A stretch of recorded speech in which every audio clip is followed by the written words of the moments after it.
Young genius takes a shot at Stephen Hawking's God theory with a bold new hypothesis.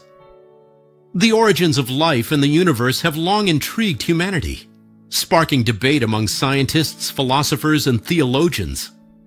While science offers evidence, faith still comforts many, setting the stage for William Maillis's unique perspective.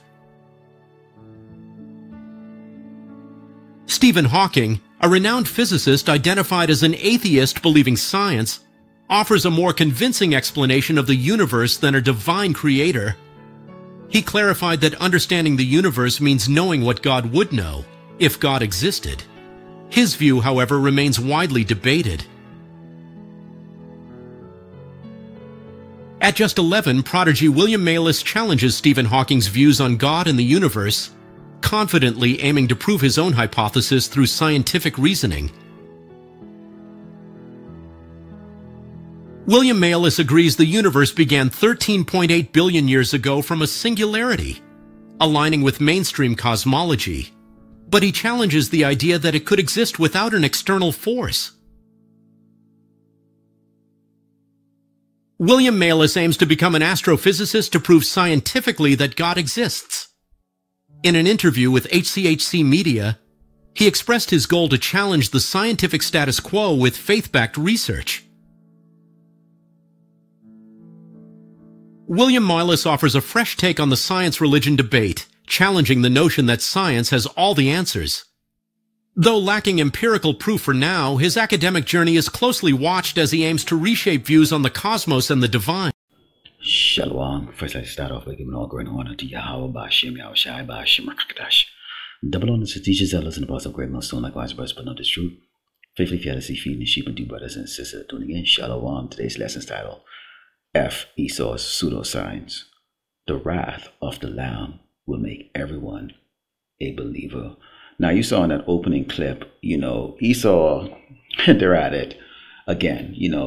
Many of you who've probably had any type of like science subject in school, you've heard of Stephen Hawking. Okay, we've seen this paralyzed piece of shit, in the wheelchair that everyone, claims is a genius, who is also an atheist. He doesn't believe in the Lord Yahushai or any power above the so-called white man. Okay, talk about, his beliefs and how the heavens and earths were created. Now Esau, he's throwing a little bit, he's a little slick. So now he has an 11-year-old that's challenging Stephen Hawking's, theories or whatever type of quantum science he's come up with.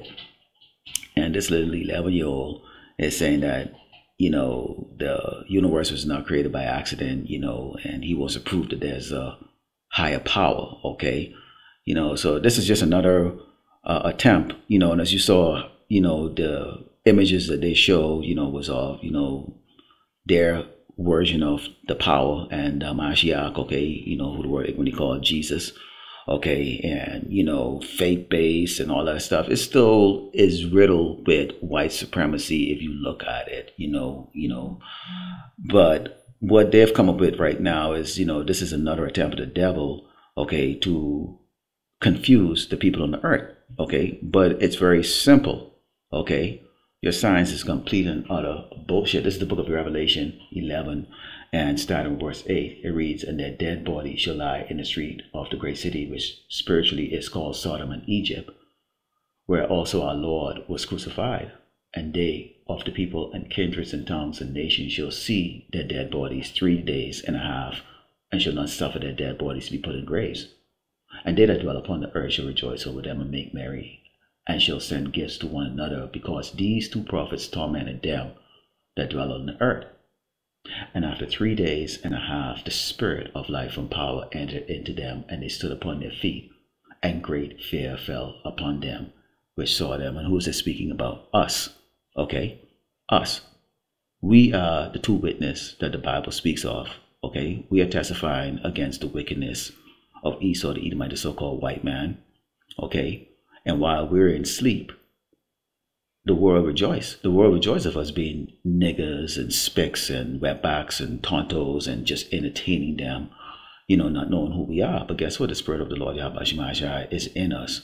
And what you have now, okay, is this prophecy being preached on the unicorn and on the street corners of America and across this earth in regard to the fall of the evil, wicked white man, okay, and the setup of the heavenly kingdom by the Mashiach when he returns in power and glory. And they don't like it. So right now they're trying to come up with a confusing, antidote to what's taking place on this earth, which is that millions of Hebrew Israelites are being awakened to this truth. Some are going to wake up to accept it, and some are going to wake up to reject it. But it doesn't matter. Okay, let's go to the book of 1 Corinthians 1 and start verse 25, because we don't need an 11-year-old little punk, okay, to prove that Yahweh Shema Shai exists. Okay, the gunging of these motherfuckers, man. It says, because the foolishness of power is wiser than man, and the weakness of power is stronger than man. For ye see your calling, brethren, how that not many wise men after the flesh, not many mighty, nor many noble are called. The Lord Yahweh Shema Shai didn't call these men. He didn't call the 11-year-old. You don't need him to prove anything. Okay, let's see the type of man that the Lord Yahweh Shema Shai is calling to prove his existence. Okay, and be the herald of the coming of the Son of Man. Okay, the Savior, the Hamashiach. But power had chosen the foolish things of the world to confound the wise, and power had chosen the weak things of the world to confound the things which are mighty, and the base things of the world and the things which are despised had power chosen, yea, and things which are not, to bring to naught things that are. So who is that describing? Us. The most despised men on this earth are the so-called black men here in Great Babylon, America, the Negroes, okay, the true biblical Jews. We are the most despised. You see, the brothers, we have come to term to that, okay? We don't give a crap. Because again, when you look at the last part of that last verse I read, it says, and power had chosen the weak things of the world, because we don't have any might in our hand, to confound the things which are mighty. People like Stephen Hawkins and this 11-year-old kid that graduated college at the age of 13. Okay, they're considered mighty. Okay, people are like, wow, genius. They have titles like genius and all knowing. And the base things, we are the base things currently right now because we're not in an exalted state. And things which are despised, we're despised, had power chosen, yet things which are not, to bring to things which are. So we have the posters and we bring out the scriptures that talk about what? The downfall, okay, of the so-called white man kingdom. Now, the universe was created by who? Yahweh Shema Shai. He gave the authority to the Son, okay, who used the heavenly host to create the universe. Okay, let's talk about this, okay? This is the book of Jeremiah, chapter 10, start verse 10, it reads, but the Lord, Yahweh Shema Shai, is the true power. He is the living power and everlasting King. At his wrath, the earth shall tremble, and the nation shall not be able to abide his indignation. So nobody can stand up to the Most High Yahweh Shema Shai. Thus shall ye say unto them, the gods, lowercase, that have not made the heavens and the earth, even they shall perish from the earth and from under these heavens. Okay? So people like Stephen Hawkins and even this little 10-year-old guy who's gonna, if the world was to, or the so-called white man was to continue his rulership for the next 30 or 40 or 100 years, he would be considered to be a god because he's smart and he's going to go prove that Jesus and the white God, the white man power does exist, which he has no power, which the white man power has no power. Let's continue. And it says, he had made the earth by his power. He had established the world by his wisdom, and has stretched out the heavens by his discretion, which they always talk about, this expanding universe that they can't find the end to it. When he uttered his voice, there's a multitude of waters in the heavens, and he causeth the vapors to ascend from the ends of the earth. He maketh lightnings with rain, and bringeth forth the wind out of his treasures. Now, he saw them, they do have the technology to create or manipulate weather, but they had to get that idea from something that already exists. They wouldn't know about lightning or creating, storms, with their machines if it had not been existed. So there had to be a natural one that was in place first for Esau them to come up with an artificial version of it. It says, every man is brutish in his knowledge. Every founder is confounded by the graven image, for his molten image is falsehood, and there's no breath in them. Yes, the technology is going to go up. They're going to have their AI, and we're going to go into another clip that's going to go into that, you know, because as Stephen Hawking's guy is talking about, he knows how the world is going to end. Nah, no, he doesn't. Okay? No, he doesn't. Right now, we are in the world that is ruled by the so-called white man, because it is given to him. He's given all authority to rule this earth, okay, and that is for a purpose. It says, they are vanity and the works of errors. In the time of their visitation, they shall perish. The portion of Jacob, 12 tribe of Israel, which the despised men that have been risen up, okay, were those ones that were sleeping, okay, in the dust, and now been waking to this truth, okay, prophesying, okay. We're part of Jacob, part of the 12 tribe of Israel. The portion of Jacob is not like them, for he is the form of all things, and Israel is the rod of his inheritance. The Lord of hosts, Yahweh Shemashai, is his name. We have an inheritance to get. Continuing on, let's go into John 1 and start verse 1. It reads, in the beginning was the Word, and the Word was with power, and the Word was power. The same was in the beginning with power. All things were made by him, and without him was not anything made that was made. So you have dust, okay? And see, the Lord is righteous in his judgment. Look at this doggone peckerwood piece of shit in his doggone wheelchair. You can't even drink a cup of coffee on his own. Okay, but the people are looking at him like he's some renowned something. Great, this man can't even change his own underwear when he's shitting it. I mean, come on. All right?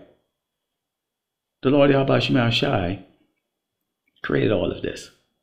Okay, let's go to Colossians 1 and start verse 16. It says, for by him were all things created that are in heaven and that are in earth, visible and invisible, whether they be thrones or dominions or principalities or power. All things were created by him and for him, and he is before all things, and by him all things consist. Okay, I had just read in John 1, starting with verse 1, it says, in the beginning was the Word, and the Word was with power, and the Word was power. Okay, you have the Mashiach that was in the beginning. He's the first created.